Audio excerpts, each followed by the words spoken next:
조국 시장 대표 조국입니다. 얼마 전 청년박산 문간이라는 곳에서 부채찌개를 먹었습니다. 이태원 참사 희생자 이상은 씨 어머니께서 이곳을 빌려서 방문하는 모든 손님들께 따뜻한 식사를 차려주셨습니다. 어머니께 인사를 드리고 앉아서 한술 뜨는데 목이 메이거든요. 참사가 없었으면 상은 씨는 친구 가족과 정겹게 둘러앉아 밥을 먹었을 수도 있었겠구나 싶었습니다. 희생자 159명 가족과 친구들은 이처럼 주인공 없는 생일을 축하가 아니라 추모하겠구나 하는 생각도 들었습니다. 그런데 이태원 참사를 전혀 다르게 대하는 이들이 있습니다. 이 나라 국정 최고 책임자인 윤석열 대통령이 대표적입니다. 윤 대통령은 이태원 참사가 특정 세력에 의해 유도되고 조작된 사건일 가능성도 배제할 수 없다라고 말했다고 합니다. 이 사실을 공개한 김진표 전 국회의장에 대해 왜곡했다라고 하는데 자신이 있으면 검찰이 좋아하는 양자 대기를 하면 어떨까요? 이명박 정부에서 보건복지부 장관을 지낸 진수희 전 의원은 이렇게 말했습니다. 이태원 참사 뒤 국민의힘 정책연구소인 여의도연구원이 이상민 행안부 장관 경질을 건의하는 보고서를 대통령실에 올렸으나 대통령이 어떤 XX가 이걸 올렸어 라고 경로하고 그 직후 여의도연구원 원장이 잘렸다. 국민 여러분, 김진표 전 국회의장, 진수희 전 장관 두 사람의 말과 대통령실의 해명 중 어느 쪽이 더 믿깁니까? 대통령실이 제대로 설명하지 못한 일이 한두 가지가 아니지만 이 사건에서는 특히 위험한 징표가 드러났습니다. 국정농단이 진행되고 있다는 징후입니다. 박근혜 정권 당시 해괴한 비공식 라인이 엉뚱한 정보와 조언을 주면서 국정 운영에 개입하는 바람에 국정이 엉망이 되었습니다. 그게 국정농단의 시작이었습니다. 현재 이 나라를 운영하는 근본이 헌법이 아니라 술법과 술판이라는 말이 돌고 있습니다. 현재 대통령에게 정체불명 비선의 비공식 보고서가 올라가고 있고 대통령이 극우 유튜버들과 직간접적으로 접촉하거나 이들의 주장에 의존하고 있다니 중대하고 심각한 사안입니다. 윤석열 대통령은 저는 참모 뒤에서 숨지 말고 직접 나서십시오. 누가 어떤 정보를 줬기에 특정 세력 운운하며 음모론을 이야기했는지 국민 앞에서 밝히십시오. 국회 홈페이지에는 국민동의 청원이라는 게시판이 있습니다. 국민이 바라는 말을 이곳에 올릴 수 있습니다. 5만 명이 동의하면 해당 청원은 해당 상임위로 회부됩니다. 과거 청와대의 국민청원 게시판이 민심의 광장 역할을 했습니다. 이곳을 통해 많은 국민적 의제가 각광을 받고 법과 제도에 반영된 바 있습니다. 윤석열 정부 들어 이 게시판은 폐쇄되었고 대통령실은 문턱을 한참 높인 청원 게시판을 운영합니다. 어떤 의제를 놓고 토론할지도 사실상 대통령실이 정합니다. 한순간에 디지털 신문고를 빼앗긴 국민은 대안을 찾아 나섰고 국회 국민동의 청원 게시판이 그 역할을 하고 있습니다. 최근 이 게시판에 접속자가 폭주해 들어가기도 쉽지 않다고 합니다. 해당 게시판을 보려면 몇십 분을 기다려야 할 정도입니다. 윤석열 대통령과 관련된 청원 때문입니다. 청원은 상임위 회부 요건인 5만 명의 동의를 이미 넘겨 법사위원회로 넘어갔습니다. 청원은 공개 이후 30일 이내에는 계속 동의할 수 있는데 조금 전 현재 동의 수가 거의 80만 명을 육박했습니다. 동의하는 국민은 지금도 늘고 있습니다. 이게 민심입니다. 1986년 김대중, 김영삼, 양김이 이끄는 신한민주당이 주도했던 대통령 직선제 개헌을 위한 1천만 명 서명운동이 떠오릅니다. 이 운동은 군사 독재 정권 종식의 시발점이었습니다. 혁신당은 이 상황을 예의주시하면서 민심의 흐름을 살피고 모든 정치적, 법적 준비를 하고 있습니다. 감사합니다.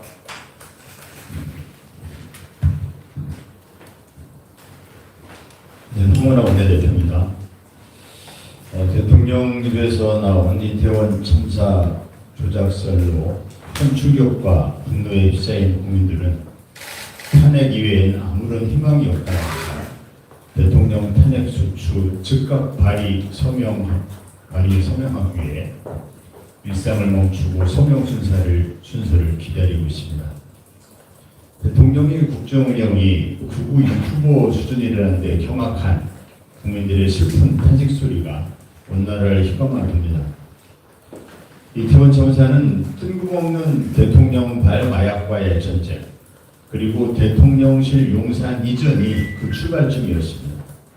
참사를 유도하거나 조작하려고 시도한 특정 세력이 있다면 그것은 윤석열 정권입니다.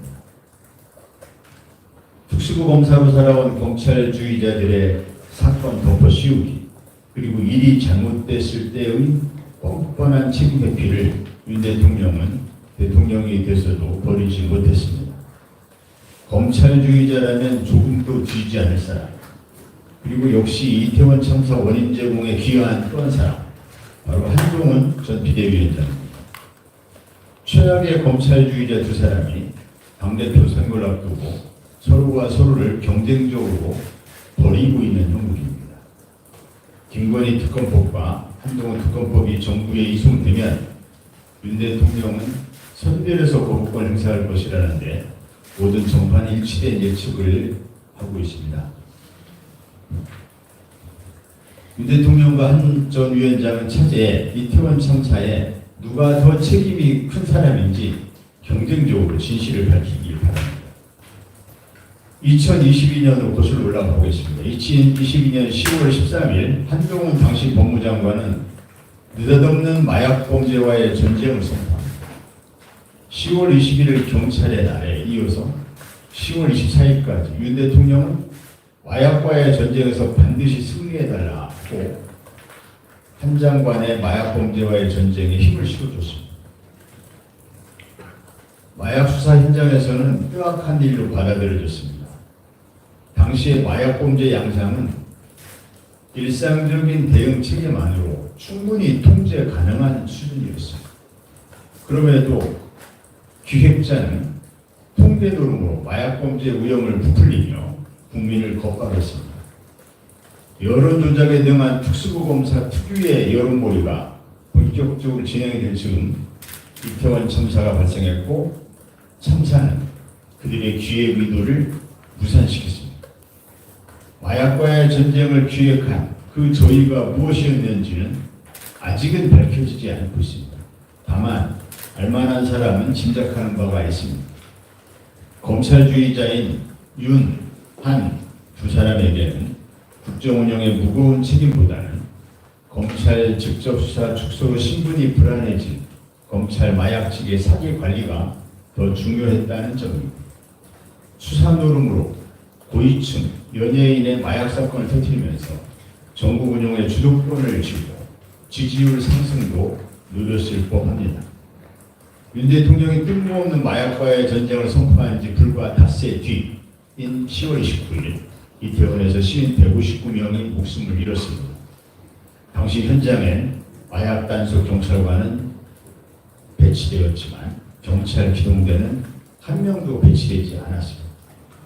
대통령까지 나서서 호들갑을 떠는 상황에서 경찰 지휘부의 관심이 어디에 쏠려 있었는지는 자명한 일이었습니다. 마약과의 전쟁에 미련을 버리지 못한 경찰은 참사 현장 희생자 유류품에까지 마약 검사를 했었습니다.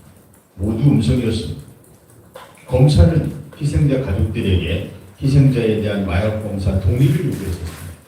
또한 음성이었습니다. 한동훈이 쏘아올린 마약과의 전쟁은 이선균 사건이라는 비극적 결말로 이어졌을 뿐 대통령까지 나서서 야당 법석을 떤 마약과의 전쟁이 누구의 기획이었는지, 어떻게 진행되었고 어떤 성과를 거두었는지 이후 아무도 말이 없습니다. 이태원 청사 특별법이 시행되었습니다. 그러나 모든 의혹을 규명해야 할 특조위가 구성조차 안 되고 있습니다. 6월 21일 구성 시한인데요. 국민의힘 추천이 이루어지지 않아서 정상적으로 활동이 이루어지지 못하고 있습니다. 조속히 특조위가 구성되길 촉구합니다. 대통령까지 끌어들인 느닷없는 마약과의 전쟁의 기획자가 누구인지, 그 저희가 무엇이었는지, 이태원의 경찰 배치에 어떤 영향을 주었는지 특조위가 밝혀야 합니다. 그래야 이런 참극이 다시 벌어지지 않습니다. 특조위에서는 한동훈 당시 법무장관의 책임에 대해서도 철저한 조사가 이루어질 것으로 기대하고 있습니다. 이상입니다.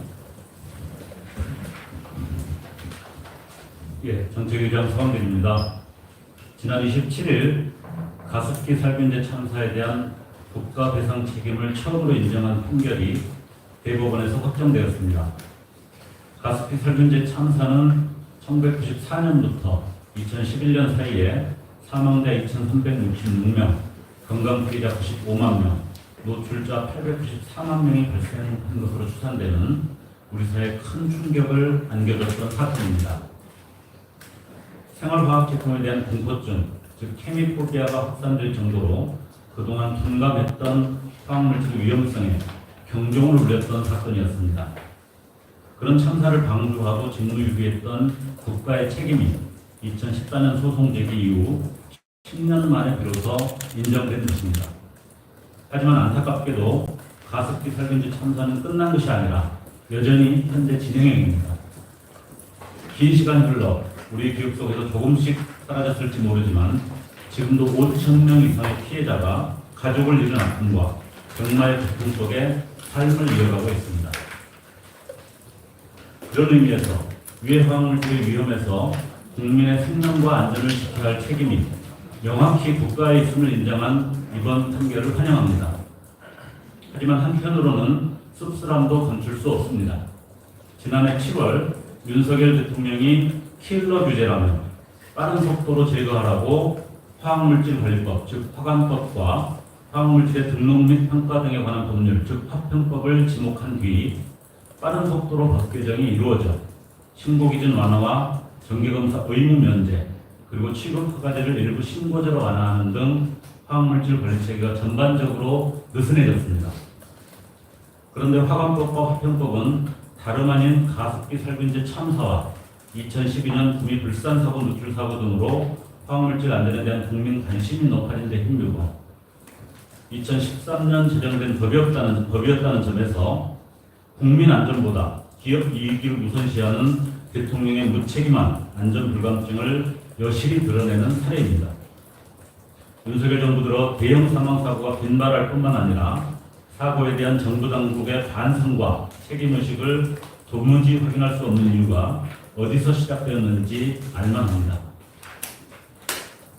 이번 화성 리튬 배터리 공장 화재 사고에서도 이 정부의 안전 불감증과 무책임한 태도가 곳곳에 드러나 보입니다. 해당 공장을 고위험 사업장으로 지정하고도 사실상 자율 예방만 강조한 것으로 확인되는 등 제대로 안전관리가 되지 않은 정황도 보입니다. 산업안전을 책임져야 할 고용노동부 장관은 어제 한 KBS 프로그램에 나와 정부의 관리 책임 부족에 대해서는 이런 당부의 사과도 없이 안전수칙을 준수하고 관리했더라면 사고를 줄일 수 있었을 것이라며 남일처럼 말합니다. 심지어 이런 중대재해 문제를 예방하기 위해 제정한 중대재해처벌법을 언급하면서 법상 사업주 처벌 문제로 인해 기업들이 서류를 많이 만들어야 해서 오히려 안전에 소홀해질 수 있다는 식의 비상식적인 사업주 편향성 발언까지 하고 있습니다. 대통령부터 장관에 이르기까지 이 정부의 국민 안전에 대한 기본 인식 부재가 심각한 소진임을 확인하게 합니다. 국민의 생명과 안전만큼은 당장의 이익보다 과잉 대응, 적극 대응만이 드립니다. 거듭되는 심각한 안전사고에 말로만 그치는 재발 방지 약속은 그만두고 멀쩡한 안전규제 흔들기나 사건의 본질을 왜곡하는 극우 유튜브의 선동에 놀아나는 그런 일이라도 중단하길 바랍니다. 감사합니다.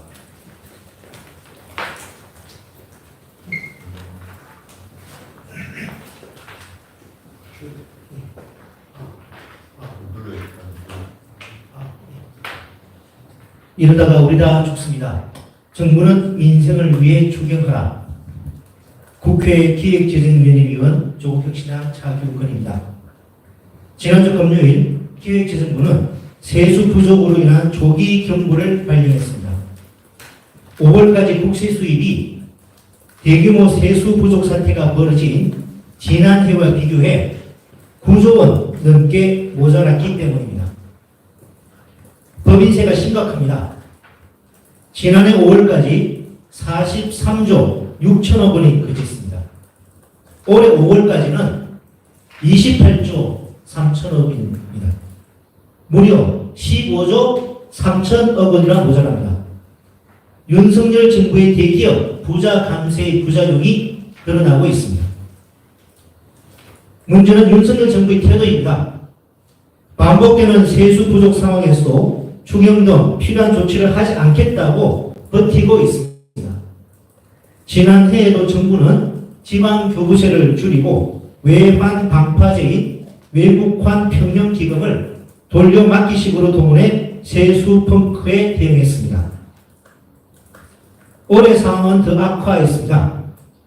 이제 지자체는 세수 부족에 대응할 방법이 없고 외평기금에서 또다시 자금을 동원하기도 쉽지 않은 상황입니다. 윤석열 정부가 추경 없이 무리하게 돌려막기식으로 대응을 할 경우 민생은 물론 경제 전반에 악영향을 미칠 수 있습니다. 이러다가 정말 우리 모두 다 죽습니다. 2004년 이후 올해까지 10차례에 걸쳐 크고 작은 세수 부족 상황이 벌어졌습니다.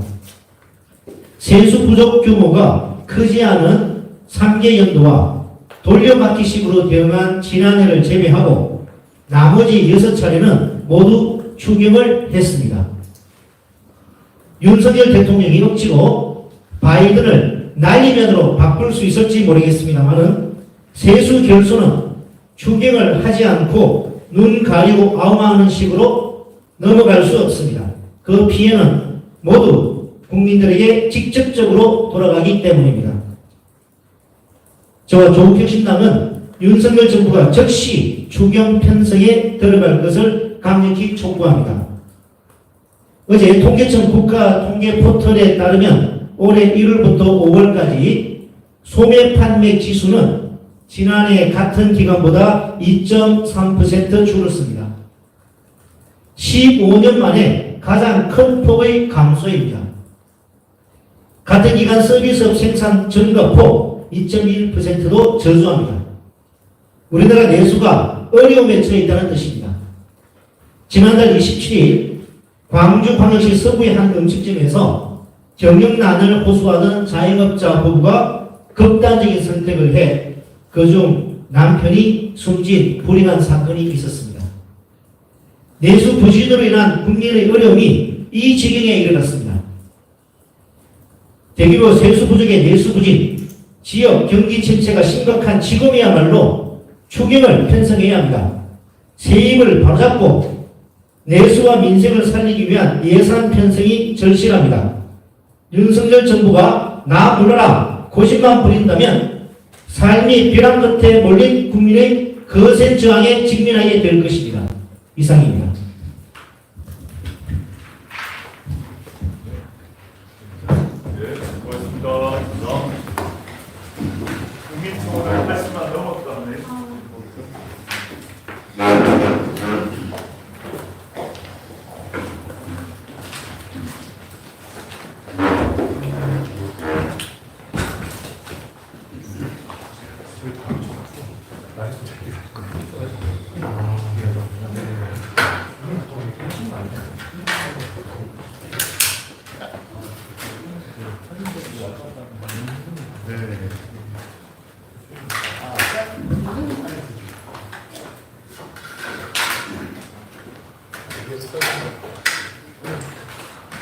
가겠는데.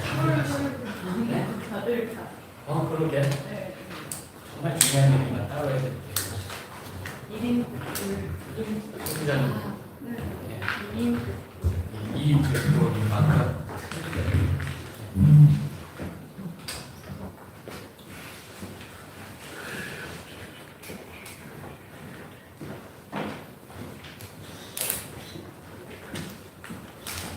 시작할까요?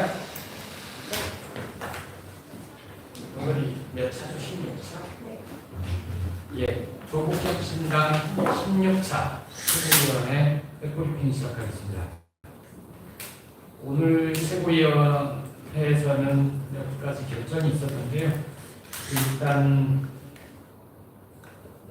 전국 당원대회 준비가 가장 큽니다.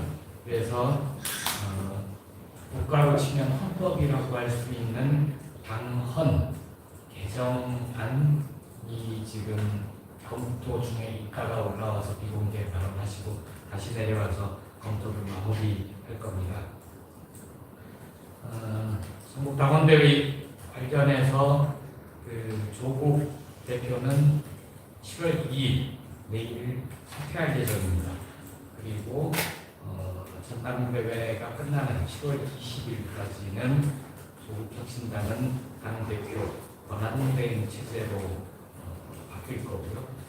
현재 누가 권한대행을 맡게 될지는 각각 회의까지는 결정되지 않았습니다.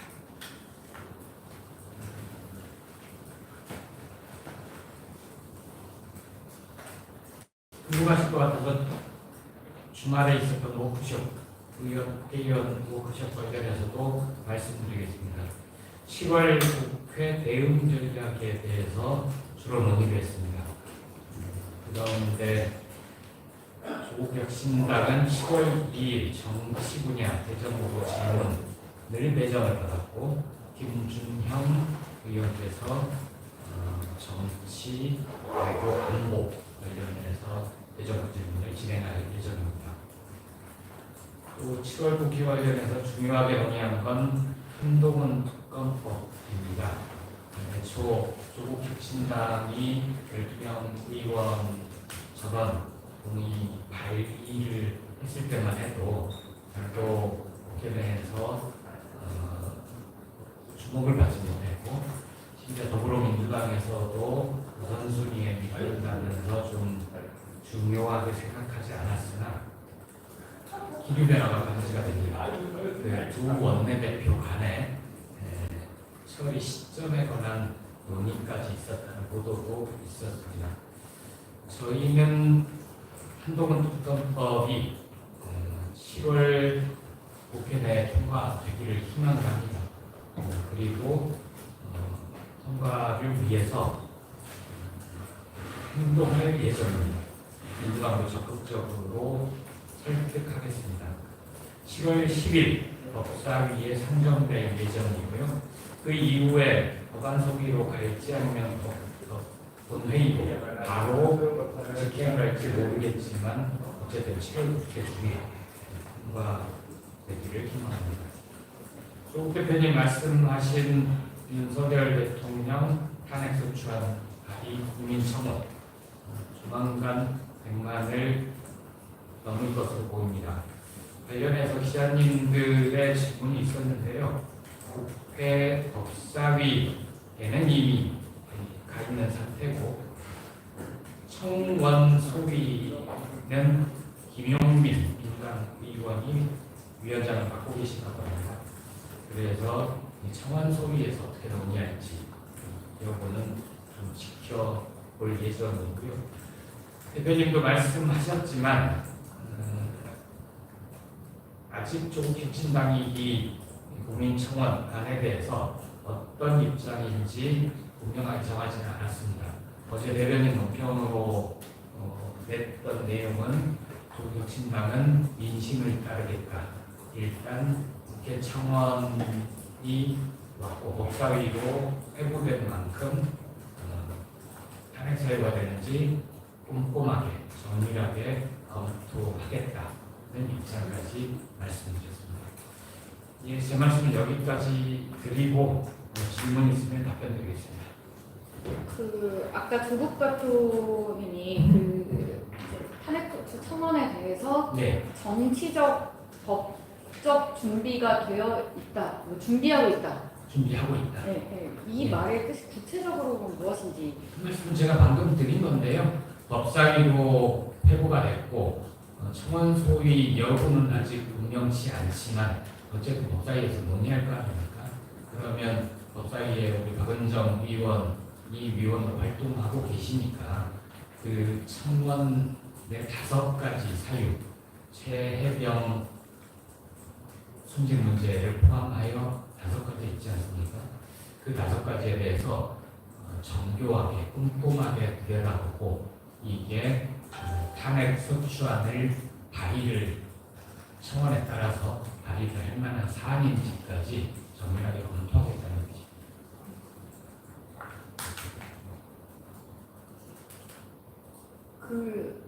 당대표 권한 대행 결정이 안 됐다는 게 예, 보통은 원내대표가 하잖아요. 결정이 안 된 건 이유가 있나요? 아니요, 저도 그럴 것 같습니다. 그런데 오늘 회의 후반부에 결정이 될 것 같은데 아직 결정되지 않았기 때문에 제가 미리 말씀을 못 드린 거고요. 원내대표는 아마 당대표가 최고위원회 출마를 안 하시겠죠? 그리고 정책위 의장이 선거관리위원장을 맡으셨으니까 출마를 안 하실 것 같고, 통상적으로 원내대표가 권한대행을 맡는 게 맞는 것 같습니다. 그렇게 결정될 걸로 보고 있습니다.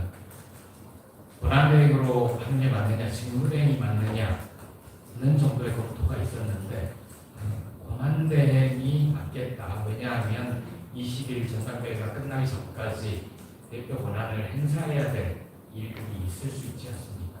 그래서 권한대행 체제로 가기로 했습니다. 대표님은 전현 대표님은 앞으로 최고위원회나 원내대표자 회의 등에 참여를 안 하시는지. 예, 자격이 없으니까. 7월 2일 사퇴 이후에, 그러니까 오늘이 당분간은 마지막 최고위원회 참석이거든요. 대표 권한을 모두 대표직을 상실한 거나 마찬가지니까요. 국회의원으로서 활동할 거고 7월 3일 대표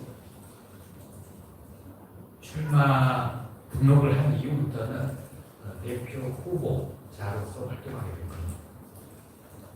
3일에 그러면 출마는 못 하신다면 못 들었습니다. 7월 3일에 조국 대표께서 예, 7월 3, 4일 등록일인데 조국 대표는 이전에 당대표 출마하겠다라는 뜻을 공개적으로 밝힌 적이 있고요.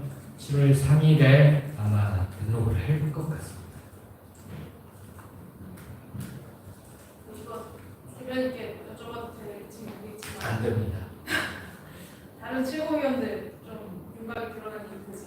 오늘 오전 확인할 때까지만 해도 아직 그 공개적으로 출마 의사를 밝힌 분이 없어서, 안 그래도 흥행에서 떨어지는데 더 멀어지면 어떡하냐 의지가 있는 분들은 오늘 중에라도 꼭 3, 4일이 등록일이라고 해서 그 전에 밝히면 안 되는 건 아니니까요. 출마 의지가 있는 분들은 공개적으로 의지를 밝혀주셨으면 좋겠다, 이런 당부의 의지가 있었습니다. 여기까지 할까요? 고맙습니다. 하나 더. 아, 예. 대정부 질문은 정치만 참여하시는 건가요? 예, 그게 배정받은 겁니다. 아, 그러니까 여러 분야가 있는데 비교적 단체이기 때문에 우리는 정치 분야, 경제 분야나 마신보다 사회문화 쪽을 개혁신당 뒤에 두 분야로 확인해 보셔야 됩니다. 저희는 정치 분야를 배정받았습니다. 막 오신다는 게 이상 마치겠습니다. 고맙습니다. 감사합니다. 고생하셨습니다. 고생하셨습니다.